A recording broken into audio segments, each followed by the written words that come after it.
The late afternoon sun, usually a golden benediction over the sprawling ancient estate, felt like a spotlight on a crime scene. Elias Thorne, his lean frame tensed, stood on the crumbling stone terrace, his gaze fixed on the shimmering expanse of water below. It wasn't just any pool.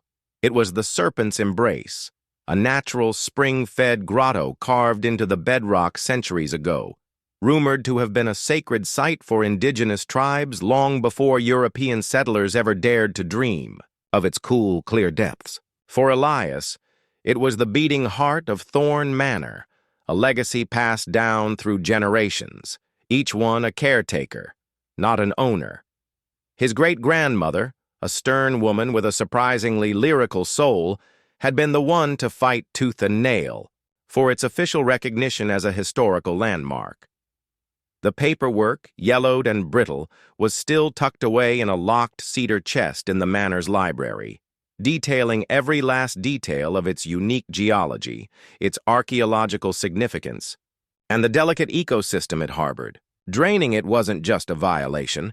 It was an act of cultural vandalism. And yet, here it was. The telltale gurgle, that sickening suction sound that meant the unthinkable was happening. The water level, usually a pristine mirror reflecting, the ancient oaks had dropped by at least 6 inches in the last hour. A dull, throbbing panic, cold and sharp, began to spread through Elias's chest. He knew who was responsible, even before his eyes landed on the squat, industrial-looking pump unit humming malevolently near the old spring house, a thick green hose snaking from its nozzle towards the public storm drain at the edge of his property. Karen Albright.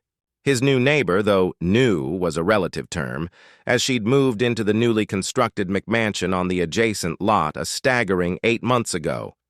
8 months of passive-aggressive notes about his overgrown hedges, veiled complaints, about the noise of his resident owls, and thinly veiled attempts to modernize the quaint historical character of the sleepy town of Havenwood. Karen, with her impeccable blonde bob, her permanent air of aggrieved entitlement, and her unwavering belief that she knew what was best for everyone, especially for Elias and his ancient, unsanitary swamp. He remembered their first real confrontation, a week prior. She'd cornered him by his mailbox, armed with a clipboard and a sickly sweet smile that didn't reach her eyes. "Elias, darling," she'd chirped, her voice just a decibel too loud. "We need to talk about that pond of yours." He'd raised an eyebrow, feigning innocence. "The Serpent's Embrace? What about it, Karen?" "Oh, don't be coy. It's an absolute health hazard, a mosquito breeding ground. My landscaper said it's practically stagnant. And honestly, it's an eyesore. It completely ruins the aesthetic of the neighborhood." She gestured vaguely towards her own manicured lawn, a sea of perfectly uniform green. Elias had felt a slow burn ignite in his gut. "Karen, with all due respect, it's not a pond. It's a natural spring, centuries old. It's a protected historical landmark." Her smile had faltered, replaced by a dismissive wave of her hand. "Historical landmark? Please. It's just a big hole full of dirty water. I've spoken to a few people at the HOA. We don't have an HOA, Karen," Elias had interrupted, his voice firm. "And even if we did, they'd have no jurisdiction over a federally protected site." "Federally protected?" She'd scoffed, her eyes narrowing. "That's rich. Elias, you're living in the past. This is the 21st century. People don't want murky swamps next door. They want sleek, modern amenities. I'm telling you, it's going to depreciate all our property values. I'm calling the city. Something needs to be done." He'd tried to explain, to appeal to reason, to logic, to history. He'd even offered to show her the official plaques, the Historical Society's documentation. But Karen, it seemed, was impervious to anything that didn't align with her meticulously curated worldview. She'd huffed, turned on her heel, and marched back to her pristine fortress, leaving Elias with a chilling premonition. And now that premonition was a sickening reality. The gurgling intensified. He could hear it over the chirping cicadas, over the distant drone of a lawnmower. The pump was powerful, industrial grade. It would empty the serpent's embrace in a matter of hours if left unchecked. Rage, cold and pure, surged through him, eclipsing the panic. He sprinted down the terraced steps, his worn leather sandals slapping against the ancient stone, heart hammering a frantic rhythm against his ribs.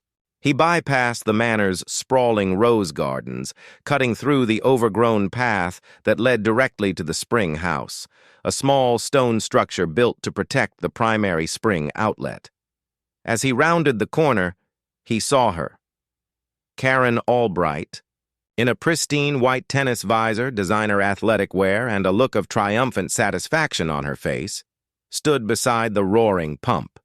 She held a smartphone to her ear, presumably boasting to someone about her latest community improvement project. A burly man in a worn utility uniform, clearly a hired hand, was adjusting a clamp on the hose, oblivious to the historical desecration he was facilitating. "Karen!" Elias's voice, usually a calm baritone, cracked with a raw edge of fury he barely recognized. She startled, dropping her phone. It bounced once on the grass, the screen flickering before going dark. Her triumphant smile vanished, replaced by a look of indignation. "Elias, what on earth are you doing yelling like that? You nearly gave me a heart attack." "What am I doing?" He advanced, his strides long and purposeful. The pump's roar seemed to amplify his internal tempest. "What am I doing? What are you doing, Karen? Have you lost your mind?" He pointed a trembling finger at the pump, at the hose, then gestured wildly towards the rapidly receding water in the grotto. "You're draining the serpent's embrace. Are you insane?" Karen straightened, crossing her arms over her chest, regaining her composure with a snap. "Oh, calm down, Elias. It's just a pool. And frankly, it's high time someone did something about it. It's filthy. My contractor here agrees. It needs to be properly cleaned, dredged, and frankly, I think it should be filled in. Maybe a nice putting green?"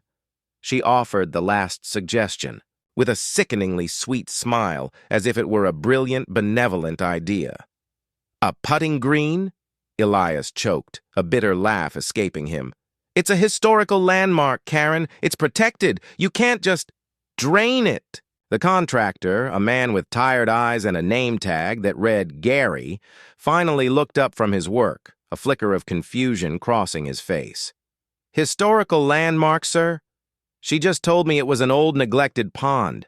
Said she needed it drained for renovations." Karen shot Gary a venomous glare. "It is neglected, Gary, and the renovations are a community project for everyone's benefit." She turned back to Elias, her voice dropping to a condescending whisper. "Look, I know you're attached to your little swamp, but this is for the greater good.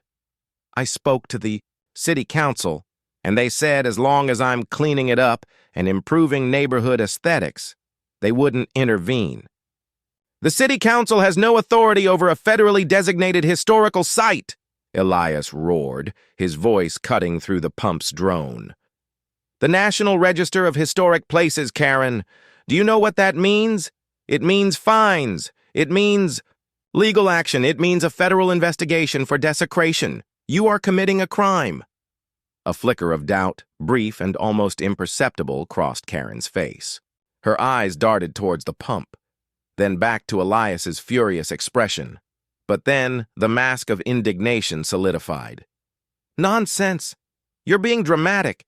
I checked online, and there's nothing about your swamp being a federal anything. I'm a respected member of this community. I contribute. I improve. You, Elias, are just clinging to the past. This landmark is just an excuse for your neglect." "Neglect?" Elias felt his vision narrow to a pinpoint of red. "I've dedicated my life to preserving this place, to protecting it. Every plant, every fish, every insect in that grotto is part of a delicate balance that has existed for hundreds of years, and you, in your infinite ignorance, are destroying it." He lunged past her, towards the pump. Gary, the contractor, looked bewildered, caught between the two warring parties. "Hey, easy there, sir!" "Shut it off, Gary," Elias commanded, reaching for the emergency stop button on the pump. Karen, faster than he expected, intercepted him, grabbing his arm with surprising strength. "Don't you dare touch that! I hired these men! This is my property boundary!" "This pump is on my land, Karen, and that water is from my historical landmark." Elias wrenched his arm free, pushing past her. His hand was inches from the button when Gary, looking genuinely panicked, grabbed his arm. "Please, sir, don't! I'll lose my job. I'm just doing what I was told." "And what you were told is illegal," Elias shouted, struggling against Gary's surprisingly firm grip. He could hear the water level still dropping, the relentless gurgle like a mocking laugh. He needed proof. He needed someone else to witness this. His phone. It was back in the manor. He remembered the security cameras he'd installed, discreetly around the property after a few minor trespass incidents. The main one, perched high on an oak tree, would have a perfect view of the spring house and the pump. He needed to get to his office, access the footage, and call the authorities, not just local, but the Historical Society, the Preservation, Trust, maybe even the Federal Park Service if he could find the right contact. Karen, meanwhile, had recovered her phone. She was already dialing, her eyes fixed on him with a mixture. The silence that followed David Chen's booming command was deafening, broken only by the relentless churn of the industrial pump. Officer Miller, her eyes wide with a new, urgent understanding, didn't hesitate. She strode purposefully towards the humming machine, her hand reaching for the emergency stop button. Karen, frozen in place, a grotesque mask of shock and disbelief contorting her face, finally snapped out of it. "No, wait! You can't!" she shrieked, lunging forward. But Officer Miller, anticipating the move, deftly sidestepped her. Karen stumbled, catching herself just as Officer Miller's gloved finger depressed the red button. The pump coughed, sputtered, and then died. The sudden absence of its roar was jarring, leaving behind an eerie quiet punctuated only by the distant sounds of the neighborhood and the agitated chirping of birds now settling on the manor's ancient oaks. The silence felt heavy, accusatory. Gary, the contractor, had already thrown his hands up in a gesture of surrender. "Look, officers, I had no idea. She told me it was just an old pond she needed cleared for landscaping. I swear, I've got a family. I can't get involved in federal, whatever this is." His face was ashen, his usual world-weary expression replaced by stark terror. Officer Miller turned to Karen, her posture firm, her voice devoid of any previous skepticism. "Ms. Albright, you are hereby ordered to cease and desist any further activity on this property. You are also informed that the draining of a federally designated historical landmark, without proper permits and archaeological oversight, is a serious felony offense, potentially carrying substantial fines and imprisonment." Karen scoffed, a desperate, brittle sound. "Felony? Don't be ridiculous. It's a pool. He's exaggerating. He's always been overly dramatic about this puddle." Her voice rose in pitch, betraying the tremor beneath her bravado. She pointed at Elias, her finger shaking. "He's just trying to scare me." The younger officer, who had been listening intently, now stepped forward, his eyes on the receding water in the grotto. "Ms. Albright, the man on the phone identified himself as a regional supervisor for the National Register of Historic Places. That's a federal agency. You were caught red-handed. We'll need to see your identification." Karen bristled. "My identification? This is outrageous. I pay taxes. I contribute to this community. He's the one with the dilapidated estate, the overgrown everything, the mosquito farm." She gestured wildly towards the grotto, but the diminishing water level, revealing more of the ancient, intricately carved stonework, made her puddle argument sound hollow. Elias stepped forward, his voice calm, cutting through Karen's indignant tirade. "Officers, if you look closely, you'll see the early medieval carvings exposed by the receding water. And on the far side, there's a submerged alcove that's been studied by archaeologists for decades, believed to contain artifacts from the pre-colonial era. Its exposure, especially so rapidly, could damage sensitive materials. He pointed to a section of the grotto's wall where the water now barely skimmed a series of peculiar spiraling symbols, half obscured by moss. Officer Miller peered at the symbols, a frown creasing her brow. This wasn't just some old swimming hole. This was something else entirely. The weight of David Chen's voice echoed in her ears. "Ms. Albright, please provide your identification," she repeated, her voice firm, leaving no room for argument. Defeated, Karen fumbled in her designer handbag, pulling out a sleek leather wallet. She practically threw her driver's license at Officer Miller, who caught it with professional ease. The younger officer, meanwhile, had begun taking notes in a small pad. "Gary," Officer Miller addressed the contractor, "we'll need your information, too, and the details of your company. You're free to go for now, but you may be contacted for further questioning." Gary didn't need to be told twice. He practically ran to his truck, abandoning the pump and hose without a second glance. The engine roared to life and he sped away, leaving a faint cloud of dust in his wake. "Now, Ms. Albright," Officer Miller continued, her gaze unwavering, "this equipment is evidence. It will need to be impounded, and we'll need you to accompany us to the station to give a formal statement regarding the events here today and your awareness of the historical status of this property." Karen's face paled further. The station? You can't be serious. I'm a respected homeowner. This is harassment. I'll call my lawyer. I'll call the mayor. I'll have your badges." "You're welcome to contact your legal counsel, Ms. Albright," Officer Miller replied coolly. "But given the gravity of the situation and the direct confirmation from a federal authority, we have no choice but to proceed with formal questioning." "This is not a request." The younger officer had already produced a pair of standard-issue handcuffs. The metallic glint caught the last rays of the setting sun. Karen's eyes fixated on them, her bravado finally crumbling. "Handcuffs?" she whispered, her voice barely audible. "For a pool?" "For the destruction of federally protected property, Ms. Albright," Officer Miller corrected, her voice chillingly precise. "Please place your hands behind your back."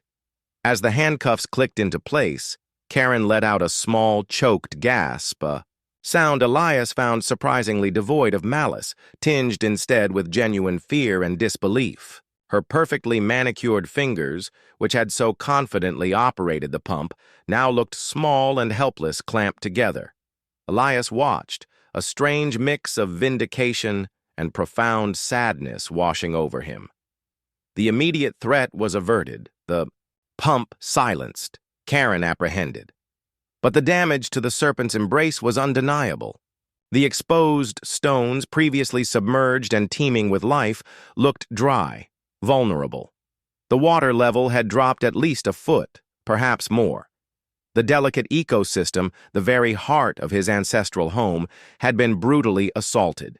As the officers led a now silent, shell-shocked Karen towards the patrol car, David Chen's voice came through Elias's phone, still on speaker.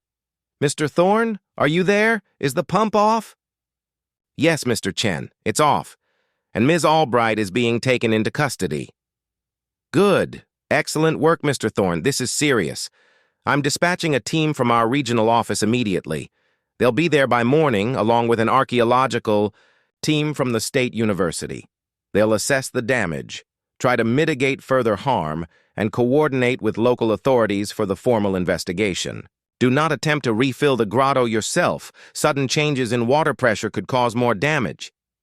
"Understood," Elias said, the relief warring with a new wave of anxiety. A federal team? Archaeologists? This was far bigger than just Karen's.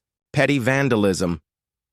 "I also need you to understand, Mr. Thorne, that restoration of such a site is incredibly complex. It's not just about filling it back up. The ecosystem, the water chemistry, the potential exposure of sensitive historical elements. This will be a long, arduous process, and the perpetrator will bear the full cost. David Chen's voice was grim. Elias looked at the exposed, wet stones, already beginning to dry in the evening air. The water that remained looked thinner, muddier, no longer the clear emerald mirror it once was. He thought of the fish, the frogs, the countless insects that called it home. How many had already perished? He heard the doors of the patrol car click shut, followed by the distant wail of the sirens as Karen Albright was driven away, her grand plan to improve the neighborhood having backfired with catastrophic federal consequences. Elias was left alone on the terrace, the dying light casting long shadows. He looked at the vast, wounded expanse of the serpent's embrace, the water murmuring faintly as it settled, the stark rock exposed. He hadn't just stopped Karen. He had opened a door to something far deeper, something the grotto had held secret for centuries, and now its ancient wounds were laid bare for the world to see. As the last vestiges of sunlight faded, a faint shimmer caught his eye at the very lowest point of the exposed grotto floor. Something was there, glinting in the twilight, something that had been hidden beneath the water for untold ages, now revealed by Karen's unwitting act of destruction. It was unlike any rock or natural formation he had ever seen in the pool. It looked carved, and it pulsed with a faint internal light like embers buried deep within the earth. The morning dawned, muted and gray, casting a somber light over Thorn Manor. Elias had spent the night in a fitful sleep, plagued by images of the exposed grotto floor, the lifeless, drying stones, and that inexplicable faint glow. The triumphant click of handcuffs, the wail of sirens fading into the distance. These moments brought a fleeting satisfaction that quickly dissolved into a deeper, gnawing anxiety. Karen was gone, but the wound she'd inflicted on the serpent's embrace remained, raw and exposed. He stood on the terrace again, wrapped in a thick wool blanket, a forgotten mug of cold tea clutched in his hand. The pool, or what was left of it, looked even more desolate in the harsh light of day. The water level was drastically low, revealing entire sections of ancient rock face and what appeared to be carved steps leading down into what had once been the deepest part of the grotto.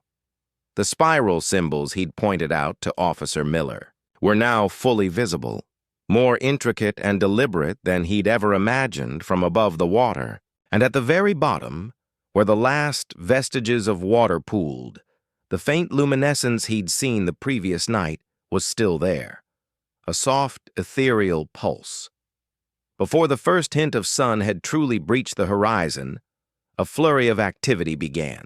At the estate's main gate, 2 unmarked SUVs, followed by a large white van, emblazoned with the logo of the State Archaeological Bureau, rolled slowly up the gravel drive.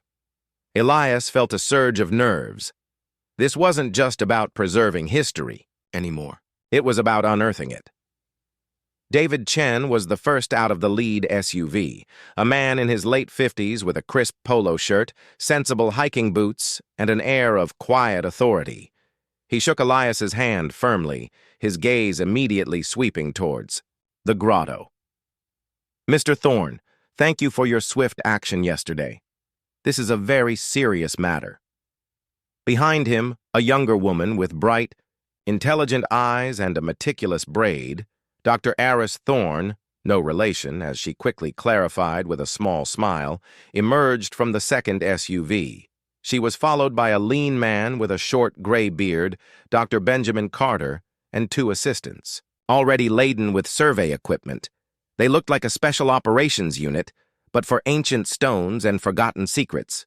"Dr. Thorne, Dr. Carter, this is Elias Thorne, the owner and steward of this magnificent property," David Chen introduced, his voice deferential. "He has been instrumental in safeguarding this site." Aris nodded, her eyes already fixed on the exposed grotto. "Mr. Thorne, it's a privilege. I've read about the serpent's embrace, of course, but I had no idea of its true scale until now. The documentation has always been sparse. She seemed almost awestruck. And now, thanks to my neighbor's renovations, it's bare, Elias said, a bitter note in his voice. She didn't believe it was anything more than a puddle. Puddle or not, what's been done is unforgivable, David Chen stated, his jaw tight. The legal proceedings against Ms. Albright will be swift and severe. We're pursuing federal charges for the unauthorized alteration and destruction of a nationally registered historic property. The Department of Justice is already involved. Elias felt a chilling vindication at the mention of the Department of Justice, but it was quickly overshadowed by the sight of Eris Thorne, who had already descended the terrace steps, her eyes scanning every newly revealed inch of the grotto. "Look at this," she murmured, gesturing to the spiral carvings. "These aren't simply decorative, the iconography, the flow. It's far older than the documented medieval period. This suggests a continuous sacred use, perhaps even from the Neolithic era." Dr. Carter joined her, pulling out a magnifying glass. "Remarkable. The erosion patterns suggest prolonged submersion, but the precision of the cuts, truly extraordinary." Elias cleared his throat. "There's something else. At the very bottom, in the remaining water, last night I saw a light." All three archaeologists turned to him, their expressions shifting from academic interest to intense curiosity. "A light?" Eris asked, her voice hushed. "A faint glow."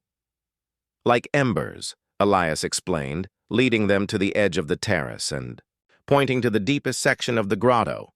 They descended cautiously, their eyes fixed on the spot Elias indicated. The glow, though subtle, was undeniable in the dim morning light. It emanated from a large, irregularly shaped object nestled among the exposed boulders. As they got closer, its form became clearer. It wasn't a natural rock. It was a dark, obsidian-like stone, perfectly smooth on one surface, with intricate angular patterns carved into it. And from within these carvings, the soft internal light pulsed steadily. "By all that's holy," Dr. Carter breathed, his voice filled with reverence. He immediately pulled out a camera, snapping dozens of high-resolution photos from various angles. Eris crouched low, her face close to the object but not touching it. This is unlike anything I've ever seen. The material, the luminescence. It suggests a technology or an understanding that defies conventional historical timelines for this region." She looked up at Elias, her eyes wide. "Mr. Thorne, you said your family has records?" "Yes. My great-grandmother documented everything she could find when she applied for the landmark status. Family lore suggests the grotto has always been seen as a place of immense power, a threshold," Elias replied, feeling a strange mix of pride and apprehension. David Chen, observing the scene, pulled out his phone. "I'm calling for specialized geological and material analysis teams. This is beyond even our usual archaeological scope. This is unprecedented." Just then, a sleek, black sedan pulled up to the manor's main entrance. A stern-faced woman in a dark suit emerged, flanked by two equally serious individuals. She carried a slim briefcase. It was Karen's lawyer. The lawyer approached Elias and the gathered officials, her gaze icy. "Mr. Thorne, officers, I am Eleanor Vance, counsel for Ms. Karen Albright. I understand my client was illegally detained last night. I am here to facilitate her immediate release and to address these absurd accusations." She looked pointedly at David Chen. "A federal crime for draining a private pond. This is an overreach of epic proportions." David Chen stepped forward, his expression unyielding. "Ms. Vance, your client was not illegally detained. She was apprehended for the felony destruction of a federally registered historic property. The evidence is overwhelming, and the charges will stand. And as you can see," He gestured towards the exposed grotto and the glowing artifact. Her actions have revealed additional, highly significant archaeological material which only compounds the severity of the offense. Eleanor Vance's eyes flickered to the grotto, then to the pulsating stone. For the first time, a hint of genuine alarm crossed her meticulously composed face. She stared at the object, then back at David Chen, her carefully constructed composure wavering. "What is that?" she stammered, pointing. "That, Ms. Vance," Eris Thorne interjected, her voice sharp with professional disdain, "is what your client's reckless actions unearthed. Preliminary assessment suggests it could be an ancient power source, perhaps a ceremonial artifact, or something entirely unknown, possibly predating human civilization in North America as we understand it. Its existence was a closely guarded, secret, preserved by millennia of water until yesterday." Eleanor Vance paled. The words ancient power source seemed to hang in the air, heavy with implications far beyond a simple property dispute. Her face, previously a mask of legal certainty, crumpled into a stunned silence. This wasn't just a fine or a slap on the wrist. This was monumental. As the first faint rays of sunlight finally touched the grotto, illuminating the glowing artifact, with an intensified, almost blinding brilliance, a small crack formed on its obsidian surface. A whisper of something ancient, something alive, seemed to emanate from it, rippling through the very air. Elias felt a chill deeper than the morning dew. This wasn't just karma for Karen. It was a revelation. And whatever this object was, its emergence felt less like an archaeological discovery and more like an awakening. The crack on the obsidian-like artifact widened, a spiderweb of hairline fissures spreading across its perfectly smooth surface.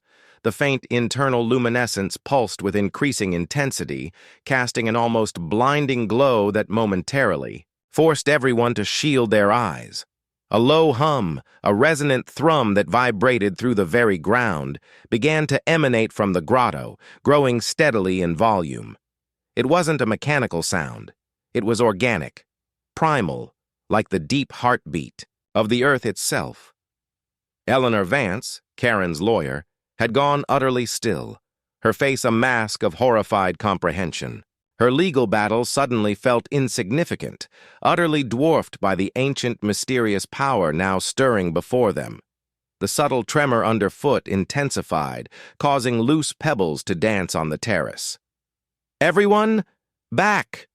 David Chen commanded, his voice tight with a mixture of awe and alarm. "Clear the grotto perimeter! This is a dynamic situation!" Eris Thorne and Dr. Carter, however, were transfixed. Fear was battling with scientific curiosity in their eyes. Eris, clutching a small handheld scanner, watched its readings spike wildly. "The energy signature. It's off the charts. This isn't just a relic, it's radiating something incredible." Elias felt a different kind of pull. The humming resonated deep within his bones, a strange, almost familiar vibration. He felt a connection to this place, to the serpent's embrace, that went beyond mere stewardship.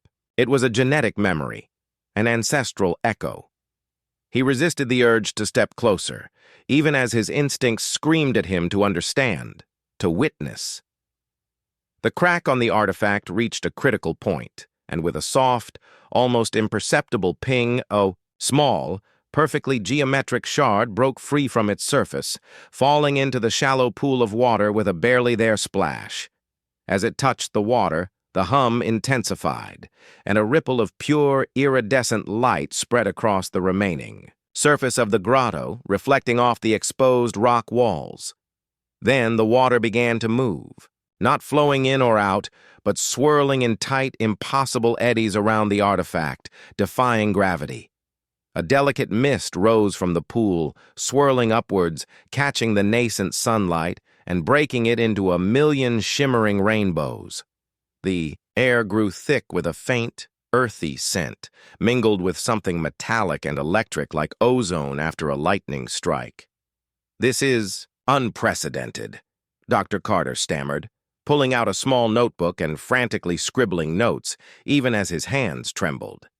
The energy release is localized but immense. It's almost like a contained event horizon. Just then, from Karen's perspective, still reeling in the back of the patrol car as it sped towards the Havenwood PD, the entire landscape behind them seemed to shimmer. She craned her neck, staring back at Thorn Manor. A column of light, faint but distinct, pierced the early morning sky directly above what she had so dismissively called Elias's puddle. It was ethereal, almost alien, and for the first time in her meticulously controlled life, Karen felt a true, profound terror that had nothing to do with property values or social standing. This wasn't just a legal mess. This was something biblical. And she had caused it. Back at the manor, the geological team and material analysis specialists, summoned by David Chen, were arriving. They paused, wide-eyed, their scientific instruments beeping erratically, before cautiously making their way towards the grotto. "What exactly have we disturbed here, Mr. Thorne?" David Chen asked Elias, his voice hushed with a new kind of respect, almost trepidation. "Your family lore. What else does it say about this threshold?" Elias, still gazing at the mesmerizing light show, recounted what he knew, piecemeal. "My great-grandmother's journals spoke of it as a wellspring of creation, a gateway between worlds. She believed the original inhabitants of this land were its guardians. She always emphasized that it must never, ever be fully drained, that the water was its containment." As Elias spoke, the humming reached a crescendo, a deep, vibrating drone that resonated in their very bones. The glowing artifact pulsed with furious energy, and the remaining water in the grotto began to glow with an intense, internal light. Suddenly, from the bottom of the pool, where the light shimmered brightest, something began to rise. Slowly, majestically, a form began to emerge from the glowing water. It wasn't a creature. It wasn't a rock. It was a structure, a column, crafted from the same dark obsidian-like material as the artifact, now stood partially revealed, intricately, carved with symbols that seemed to writhe and flow with the light. It was ancient, alien, and undeniably beautiful. Its emergence caused the grotto to thrum like a giant tuning fork, and a deep melodic tone, a complex chord that seemed to weave through time and space, resonated across the estate. The light intensified, engulfing the entire grotto in a blinding flash. Everyone present shielded their eyes, a collective gasp escaping their lips. When the light receded, the humming began to soften, the vibrant glow of the artifact diminishing to a steady, internal throb. But the grotto was transformed. Where the water had been, a perfectly circular obsidian column now stood, spanning from the newly revealed grotto floor to just below the original water line. Its surface pulsed faintly with the same internal light, the intricate carvings now visible in stark relief. And at the base of the column, sitting perfectly centered, was the source of the initial glow. A smaller, spherical object, crafted from the same material, now emitting a steady, soft light. It looked like a heart.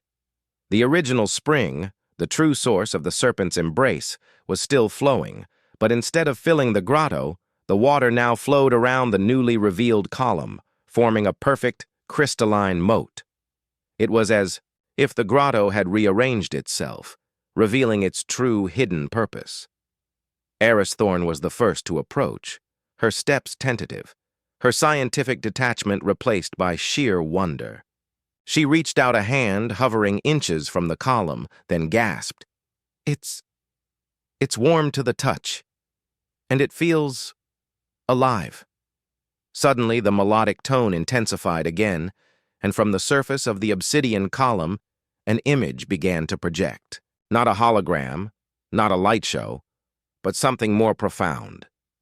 It was a shimmering, three-dimensional representation of a starry sky, a constellation familiar yet strangely altered, revolving slowly.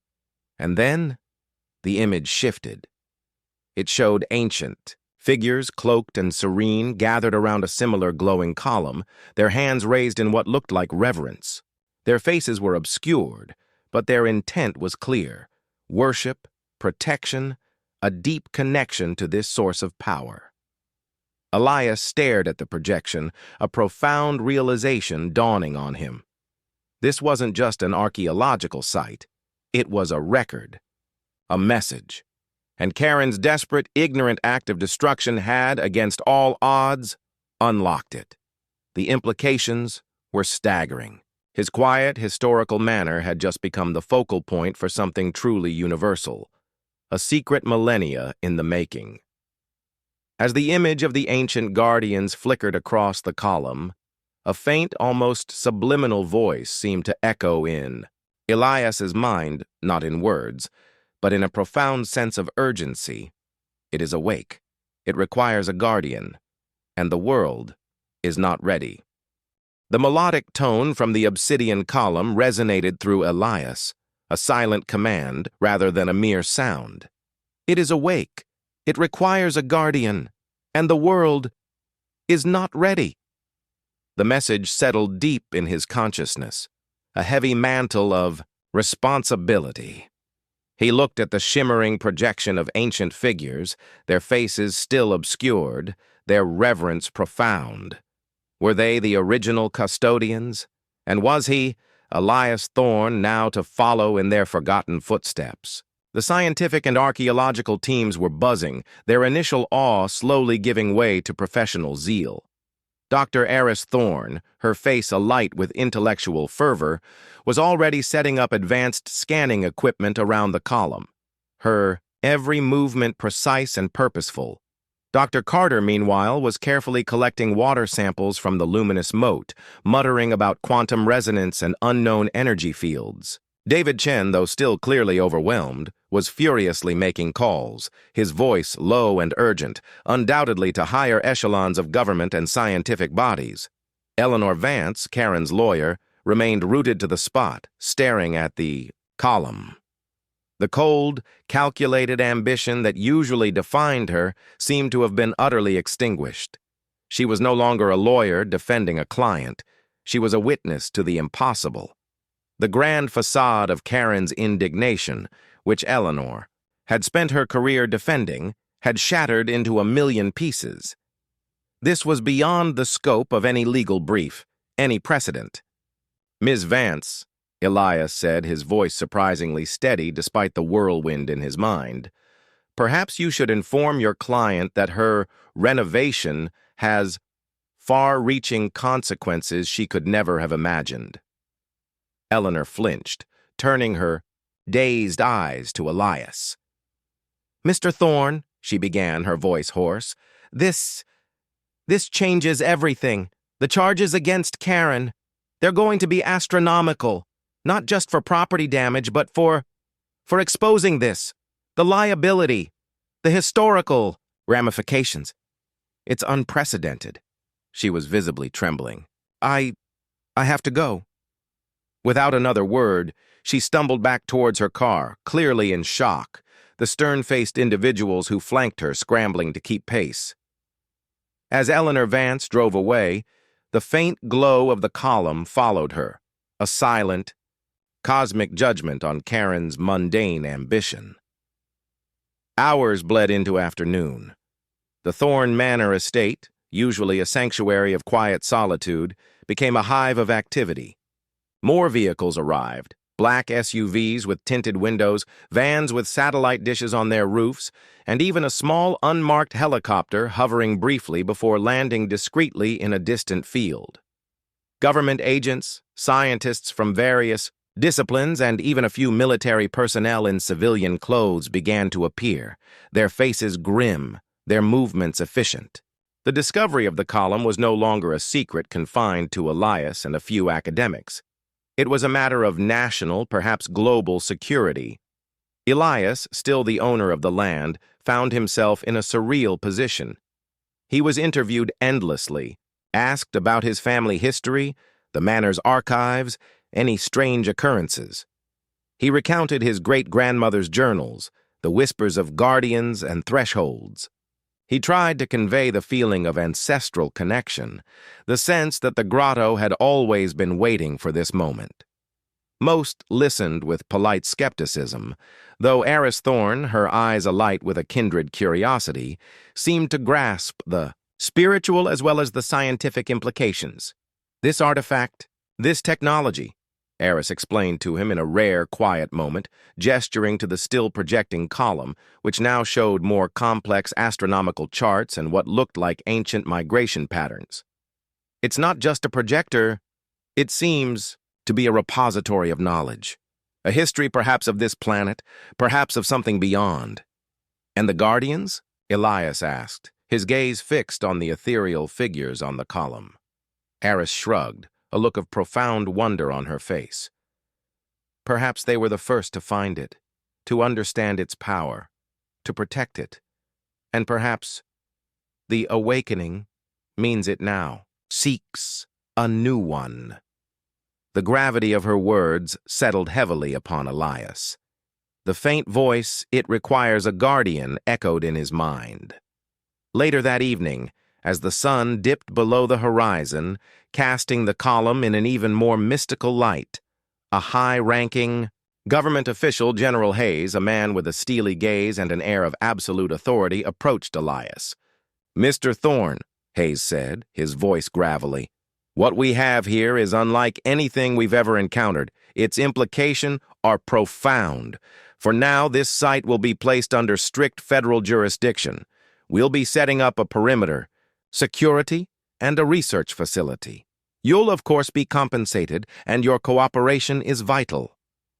Elias looked at the general, then back at the column, still pulsing with its internal light, still projecting the ancient stars. "Compensated? General, this isn't just land. This is my family's legacy. This is a part of me." Hayes's expression remained impassive. "Understandable. But this is bigger than any single individual, Mr. Thorne. This is a matter of global significance.